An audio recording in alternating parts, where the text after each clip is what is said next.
Testing 1, 2, 3. I'm just testing my sound.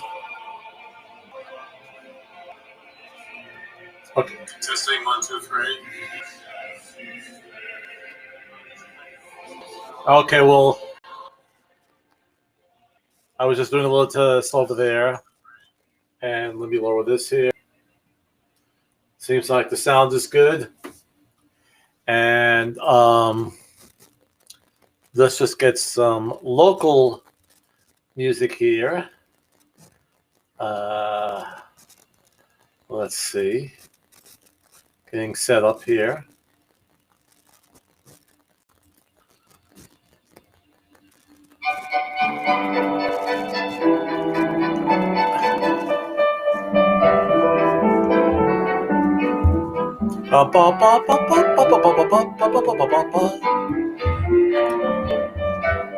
Hope you're hearing Sleigh Ride in the background. It's December 27th. I know I'm starting a little bit earlier. I had a long day. Thankfully, it's because I've been busy. So I'll just slow this a little bit.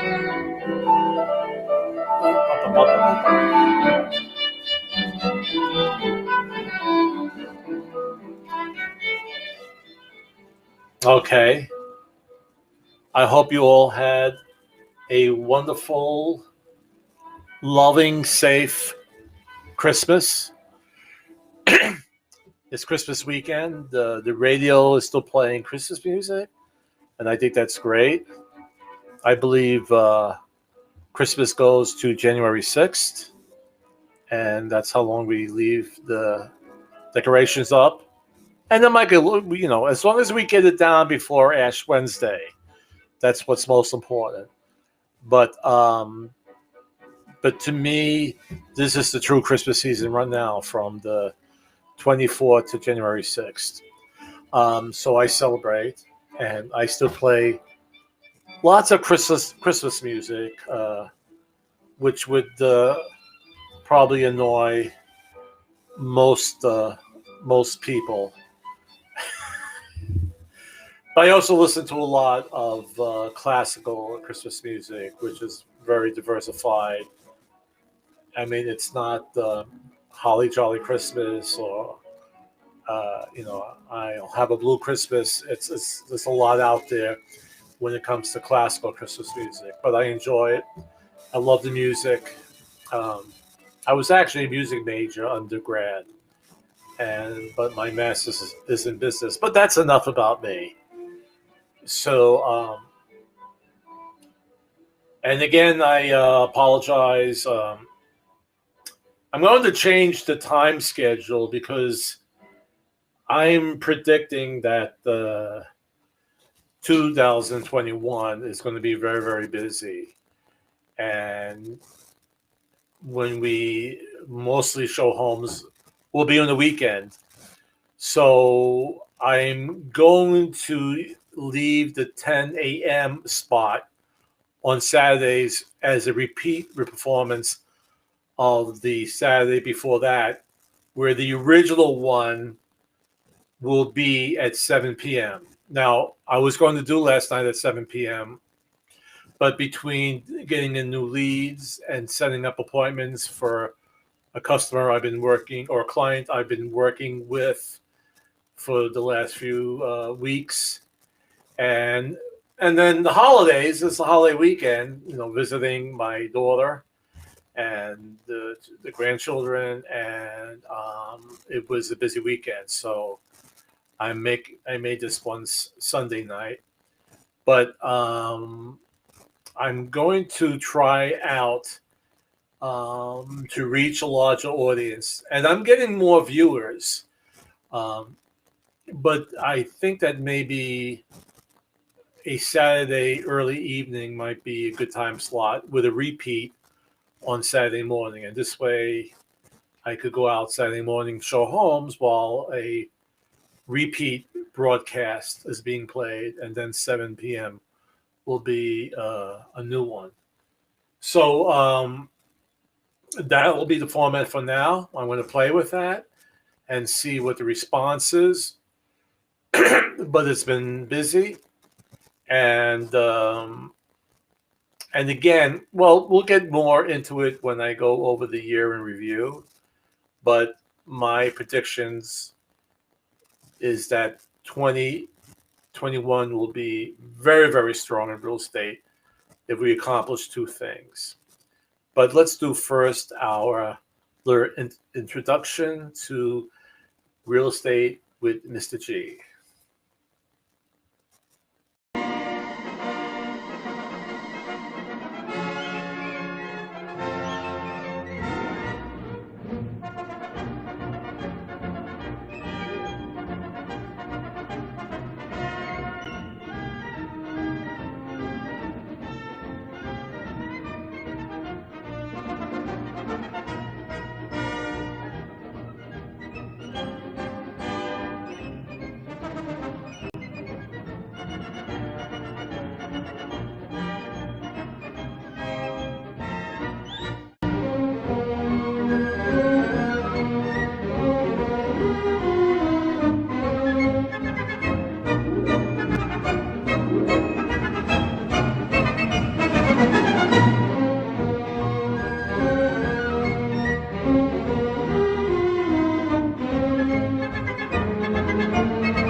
Okay, so we're back, and that's what we're going to talk about this week.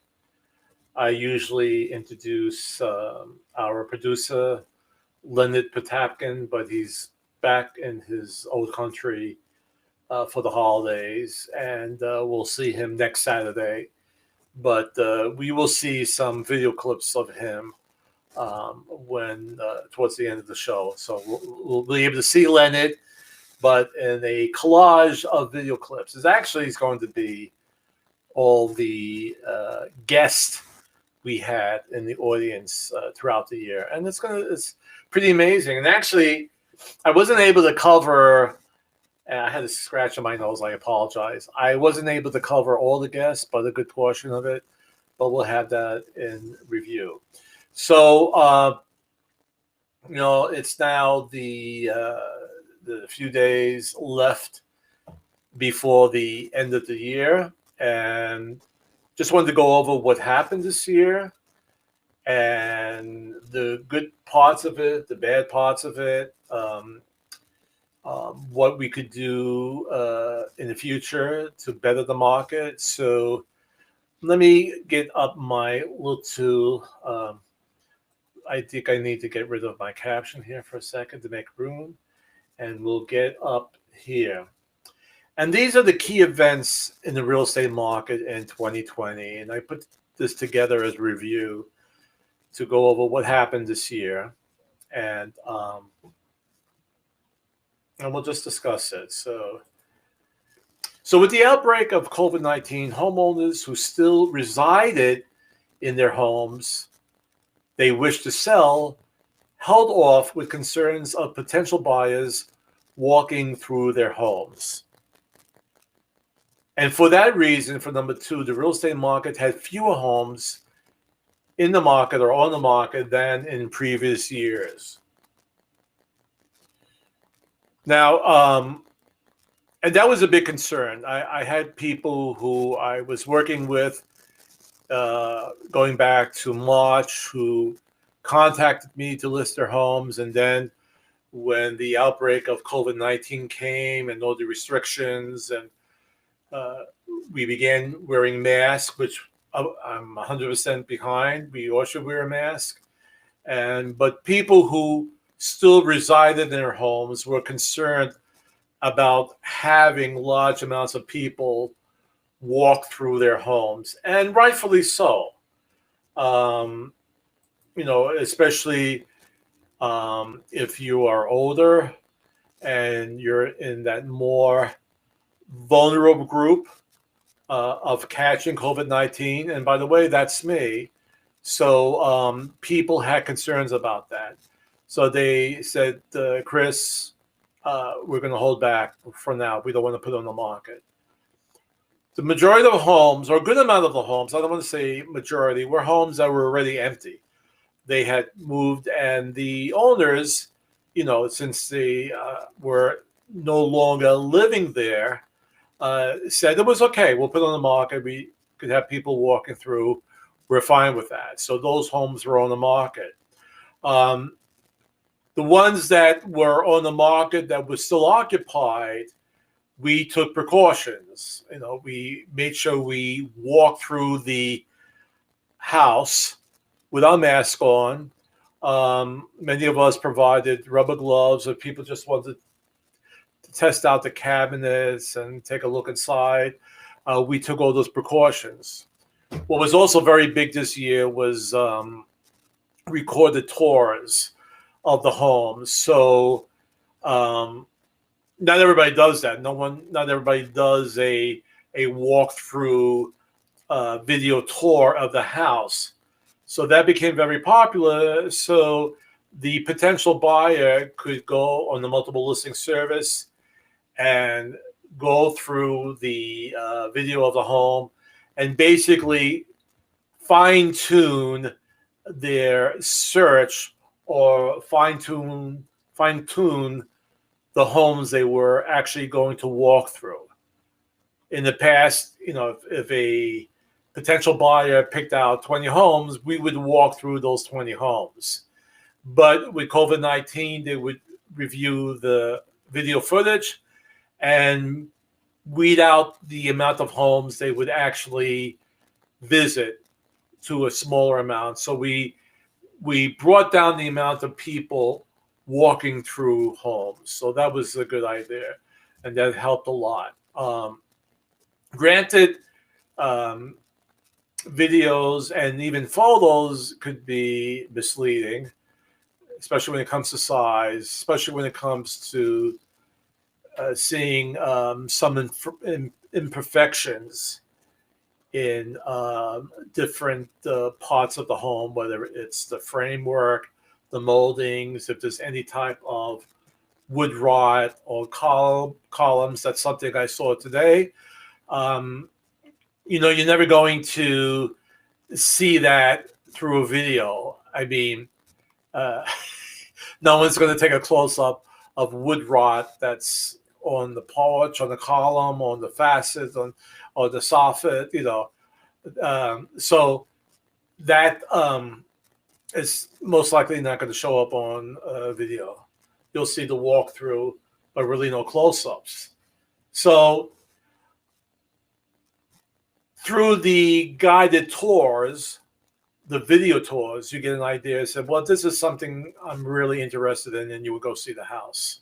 Okay, so it cut down the amount of homes that you had to physically visit. So that was good. And that's the way we relieved some of the fears of sellers who still resided in their homes.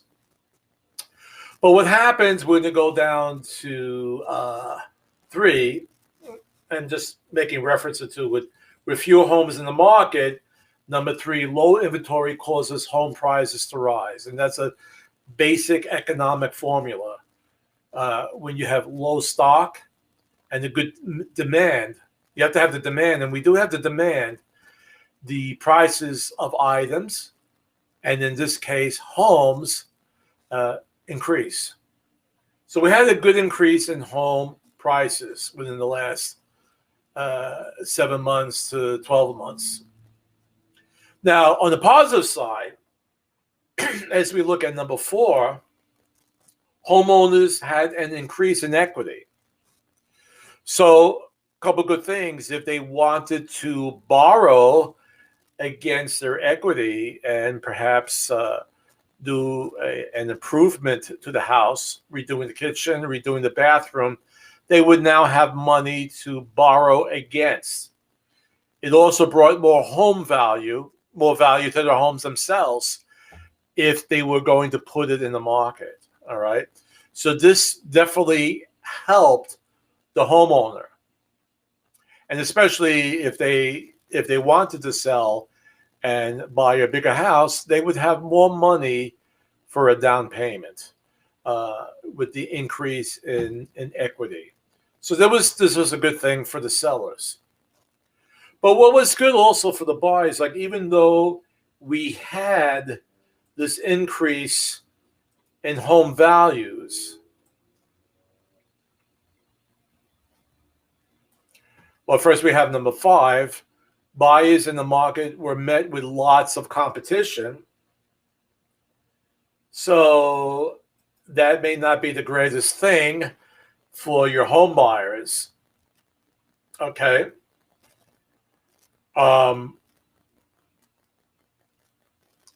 We recommended that it's always best to search for homes with a qualified and experienced agent like myself to deal with the competition out there. And the way we deal with the competition is to get you best prepared. Like I'm working with one right now where we want to write on the house.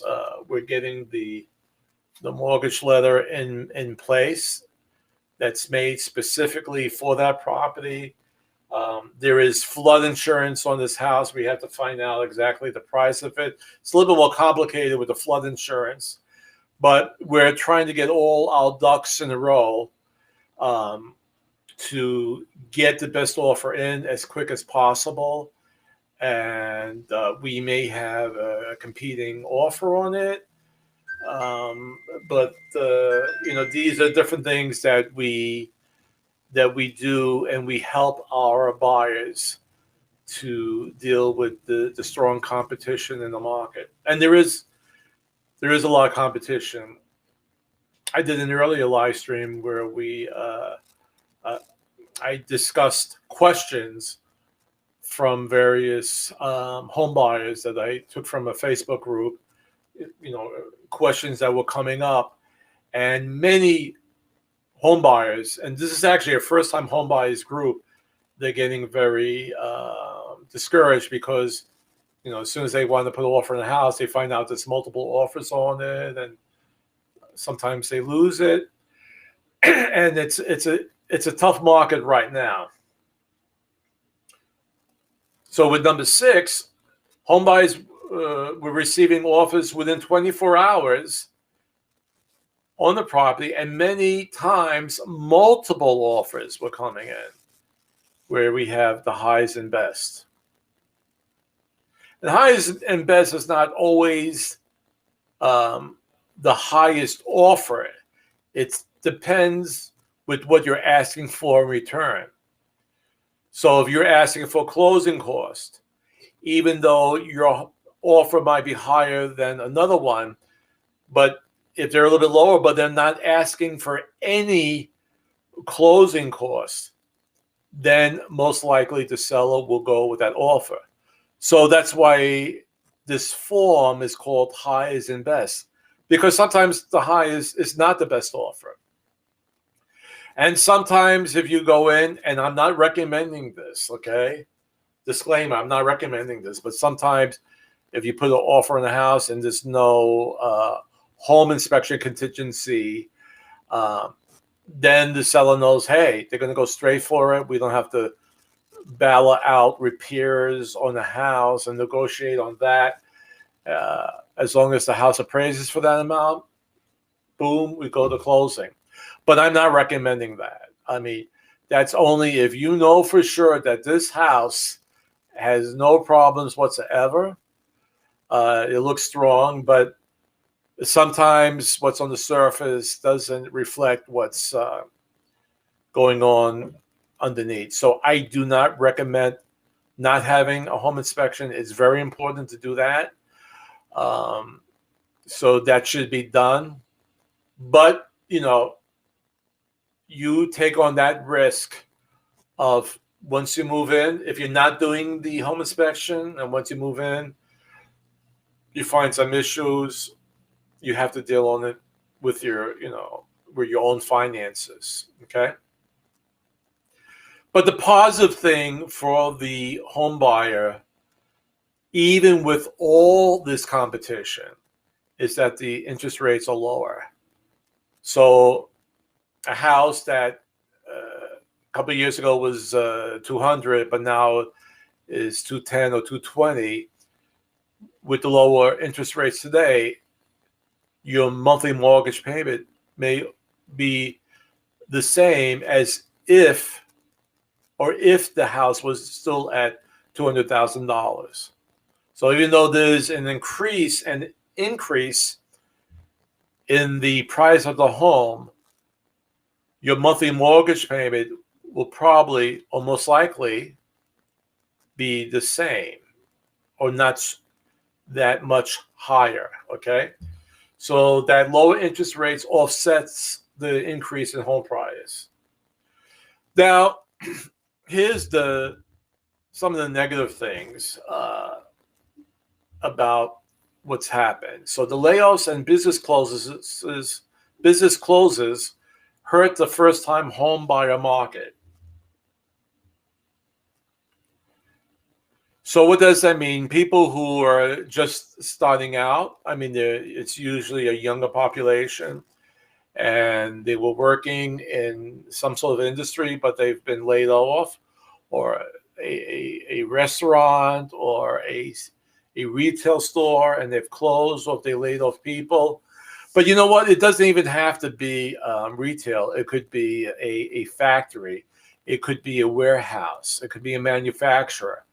And we've had these closings, and if an individual was in a situation where they were working at a company that closed, now they're out of the game for purchasing a home, and that's sad. So this is the area where COVID-19 has hurt the real estate market for the first-time home buyer. And of course, and we're talking today on December 27th, we still do not have a stimulus package. The president has not signed it. Even though the $600 is not going to help a lot of people, but it's something to carry over. And with the new administration, they could then put together another stimulus package. But, if we get to 2,000, if that happens, that'll be great. That will help lots and lots of people. But we need the extension of people being evicted from their homes or foreclosed on their homes. People who are unemployed right now, they could use that extra. I hope it goes back to 600. Even if it's with 300, it's helpful to help pay, their rents. And some of these people have mortgages as well. All right, a good amount of people have mortgages as well.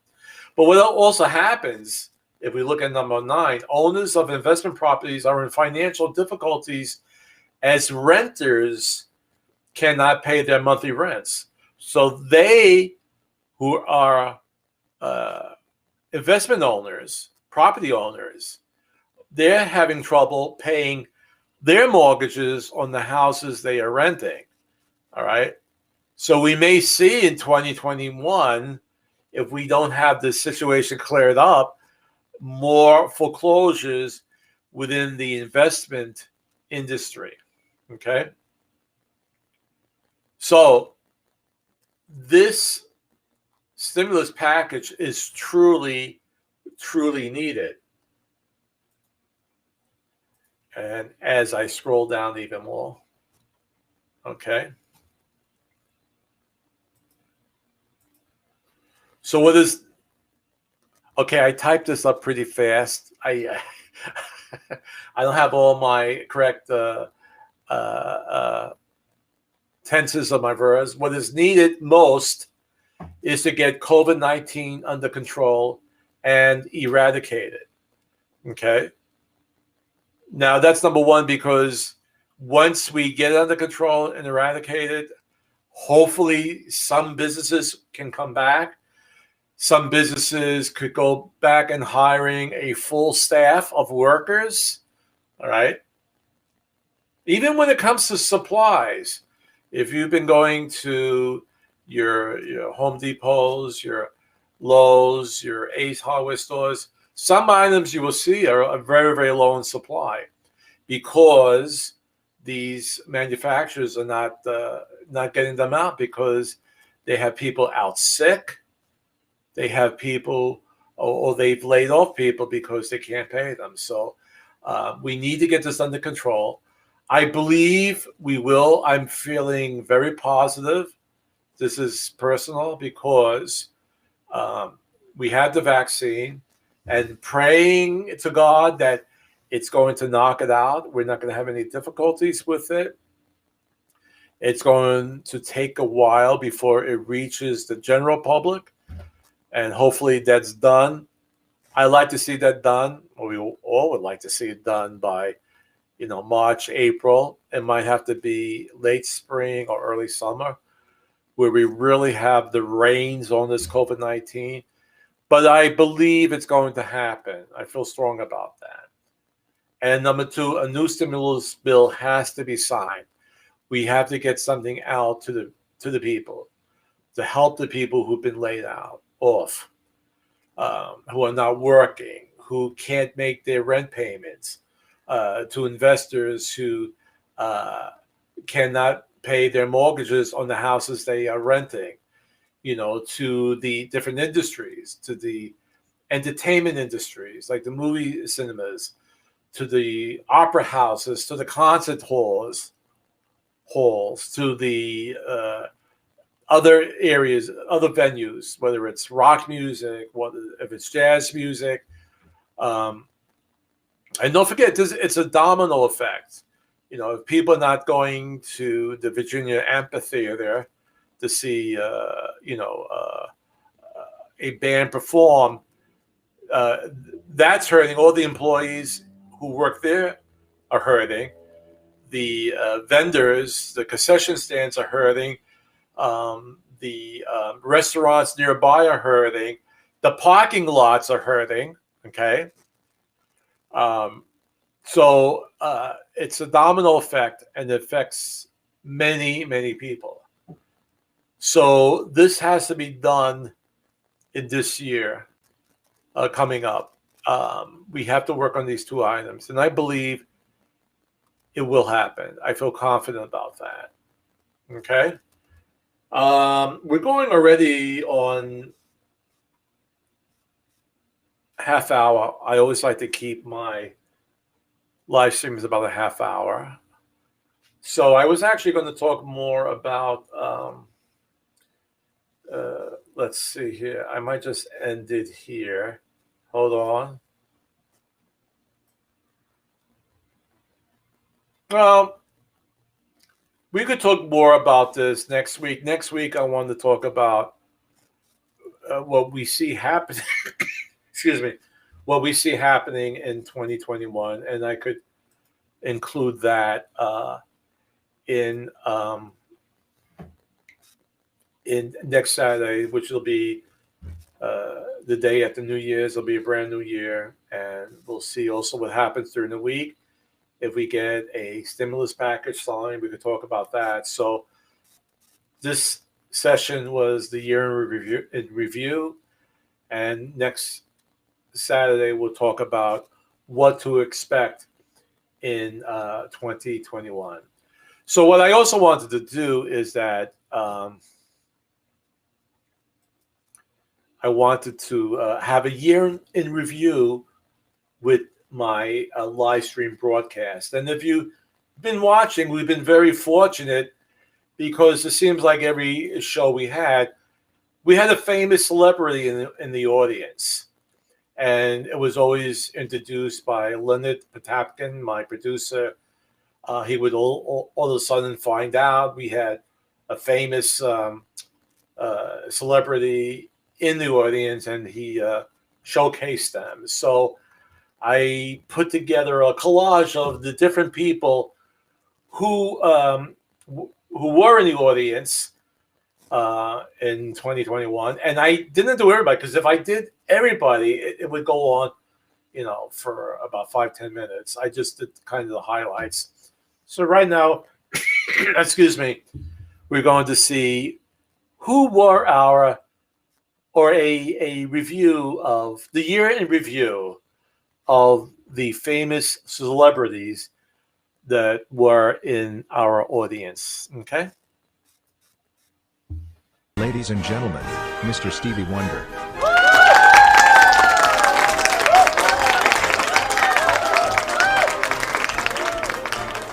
Ladies and gentlemen, Mr. Humphrey Bogart.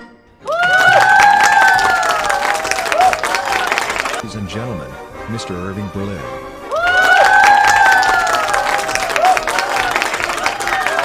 Ladies and gentlemen, Mr. Frank Gifford. Yeah.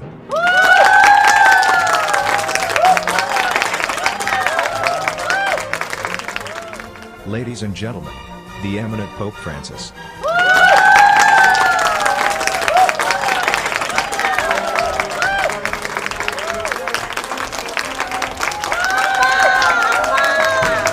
Ladies and gentlemen, Senor Wences.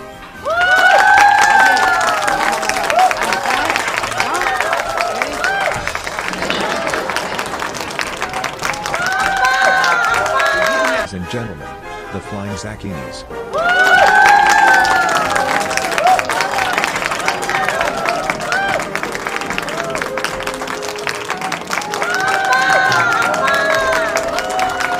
Ladies and gentlemen, Mr. Topo Gigio.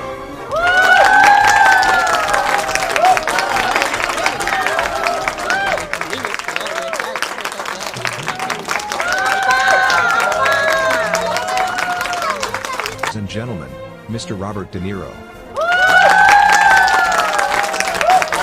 Hi, Mr. De Niro. Is that you? Who's this? It's Chris Gargiulo. Yeah, can I help you? Thanks for calling in. Have you watched the show? Yes, I did. What are your thoughts? Could you at least try maybe to consider another profession? Mr. De Niro. Well, anyway, thank you everybody for watching the show today. And Well, you have to say that was very impressive, and I think the two favorite was when the Pope stopped by and gave his blessing, and that was really, really nice. And then when Robert De Niro called in, so hopefully we'll have more surprises in 2021. And so we're going to sign off now. And again, enjoy this season. Remember the purpose of Christmas. Keep in your heart love and understanding, compassion, and most of all, hope. Okay, so we'll see you next week, 7 p.m. on Saturday, but I'll rebroadcast this next Saturday at 10 a.m. Okay, be well, my friends, and we'll talk really soon.